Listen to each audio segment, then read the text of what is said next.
Hello guys, இன்னைக்கு நம்ம என்ன பார்க்க போகிறோம்னா stopping by woods on a snowy evening.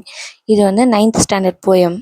இதை யார் ரைட் பண்ணாங்கன்னா ராபர்ட் ஃப்ராஸ்ட். இவர் எப்போ பிறந்தாருன்னா 26 March 1874. எப்போ இறந்தாருன்னா 29 Jan 1963. இவர் வந்து ஒரு அமெரிக்கன் போயட். இவர் போயட்ரிக்காக 4 புலிட்சர் ப்ரைஸ் வாங்கியிருக்காரு. இவரோட ஃபேமஸ் ஒர்க்ஸ் வந்து the road not taken, mending wall, after apple picking. நம்ம ஃபர்ஸ்ட் ஸ்டான்ஸா பார்க்கலாம். Whose woods these are I think I know, his house in the village door, you will not see me stopping here to watch his woods fill up with snow. இந்த போயமில் உட்ஸ்னு எதை சொல்கிறாங்கன்னா, forest மாதிரி நிறைய trees இருக்க ஒரு சிறிய நிலப்பகுதியை தான் உட்ஸ்னு சொல்லுவோம். நம்ம நரேட்டர் அவரோட லிட்டில் ஆர்ட்ஸில் ட்ராவல் பண்ணிட்டு இருக்காங்க. எப்போனா ஒரு ஈவினிங் டைமில் நரேட்டர் அவரோட ஆர்ட்ஸை ஒரு உட்ஸுக்கு பக்கத்தில் ஸ்டாப் பண்ணுறாரு. அந்த ஃபாரஸ்ட் எப்படி இருக்குன்னா பனி மூடி மறைச்சி இருக்குது.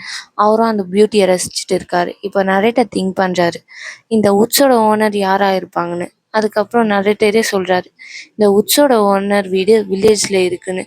நரேட்டர்ஸ் இந்த வுட்டை வாட்ச் பண்ணுறத பார்க்க ஓனர் இங்கே இல்லைன்னு சொல்கிறாரு.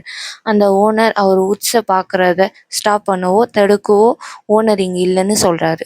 இப்போ செகண்ட் ஸ்டான்ஸாக பார்க்கலாம். My little horse must think it queer to stop without a farmhouse near, between the woods and frozen lake, the darkest evening of the year.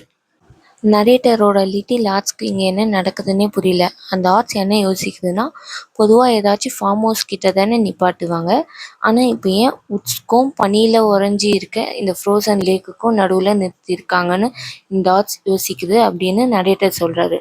அந்த இடமே ரொம்ப டார்க் ஆயிடுச்சு, இதுதான் இந்த இயரோட டார்க்கஸ்ட் ஈவினிங்னு நரேட்டர் சொல்கிறாரு. Third stanza. He gives his harness bells a shake to ask if there is some mistake. The only other sounds the sweep of easy wind and downy flake. இந்த இடமே ரொம்ப dark ஆகிடுச்சு, அப்புறம் ஏன் நம்ம இங்கே நிற்கிறோம், எதுனா ப்ராப்ளமா அப்படின்னு தெரிஞ்சுக்க அந்த ஆர்ட்ஸ் அதோட பெல்ஸை ஷேக் பண்ணி நரேட்டரை கேட்குது. அந்த இடமே ரொம்ப சைலண்ட்டாக இருக்குது. நரேட்டருக்கு ஆர்ட்ஸோட பெல் சவுண்டும் கூடவே சில்லுன்னு அடிக்கிற காற்று சவுண்டும் பனி விழுற சவுண்ட் மட்டும்தான் கேட்குது அங்கே.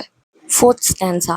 த woods are lovely, dark and deep, but I have promises to keep, and miles to go before I sleep, and miles to go before I sleep. இதில் என்ன சொல்கிறாருன்னா, அந்த உட்ஸ் பார்க்க பியூட்டிஃபுல்லாக டார்க்காக ரொம்ப சைலண்ட்டாக இருக்குது. நரேட்டருக்கு இன்னும் கொஞ்ச நேரம் அங்கேயே இருக்கணும்னு தோணுது, ஆனால் அவருக்கு நிறைய கமிட்மெண்ட்ஸும் ரெஸ்பான்சிபிலிட்டிஸும் இருக்குது.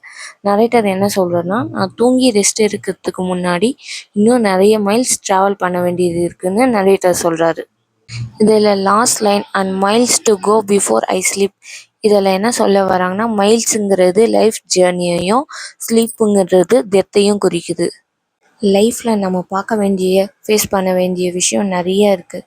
ஸோ நம்ம எனக்கு இது நடந்துச்சு இப்படி ஆயிடுச்சுன்னு ஒரே பிளேஸில் ஸ்டாப் ஆகாமல் மூவ் பண்ணி போயிட்டே இருக்கணும். இதை தான் லாஸ்ட் லைனில் நரேட்டர் சொல்கிறாரு.